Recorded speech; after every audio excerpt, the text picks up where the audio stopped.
4 enfants ont été blessés après une attaque au couteau. Cela s'est déroulé ce jeudi matin aux abords du lac d'Annecy. L'assaillant s'est attaqué à des enfants d'environ 3 ans vers 9h45 dans un parc. Il a blessé au moins 6 personnes, dont 4 enfants âgés de 22 à 36 mois, qui sont tous en urgence absolue, parmi lesquels se trouvent un jeune Anglais et un jeune Néerlandais. 2 adultes font partie des blessés, dont l'un a son pronostic vital engagé. Un des 2 adultes blessés a reçu un coup de couteau du suspect avant d'être accidentellement blessé par arme à feu par un policier au moment de l'interpellation. L'ancien footballeur de Liverpool, Anthony Le Tallec, présent dans le secteur de l'attaque, a témoigné sur son compte Instagram. Donc je courais au bord du lac et je vois tout d'un coup, je vois des dizaines de personnes qui courent dans le sens contraire de moi.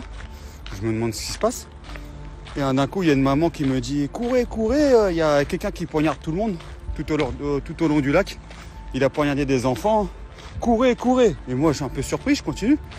Et je vois le mec, effectivement, qui arrive en face de moi.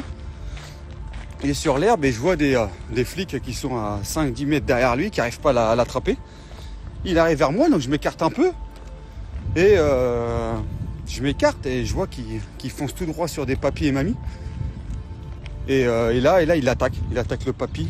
L'agresseur, Abdelmassi H, né en 1991, est un SDF de nationalité syrienne, demandeur d'asile. Il est inconnu des fichiers de police et n'aurait pas d'antécédents psychiatriques. Il aurait introduit sa demande d'asile à l'OFPRA, Office français de protection des réfugiés et apatrides, en novembre 2022 par une procédure normale. Entre-temps, il avait obtenu le statut de réfugié en Suède où il vivait depuis 2013. Il était d'ailleurs marié avec une Suédoise et père d'un enfant de 3 ans. Dans son dossier de demandeur d'asile, Abdelmassi H s'était déclaré chrétien de Syrie et avait une croix chrétienne sur lui au moment de son interpellation. Dans une vidéo, on peut l'entendre dire « au nom de Jésus-Christ » au moment de l'attaque. Avec ce statut de réfugié syrien, il pouvait se déplacer librement dans l'espace Schengen en Europe, donc en France. Il a été interpellé par les forces de l'ordre quelques minutes après l'attaque et placé en garde à vue. Une enquête est en cours pour tentative d'assassinat, a déclaré la procureure d'Annecy lors d'une conférence de presse. Aucun mobile terroriste n'est retenu pour le moment. Emmanuel Macron a dénoncé une attaque d'une lâcheté absolue. Des enfants et un adulte sont entre la vie et la mort. La nation est sous le choc.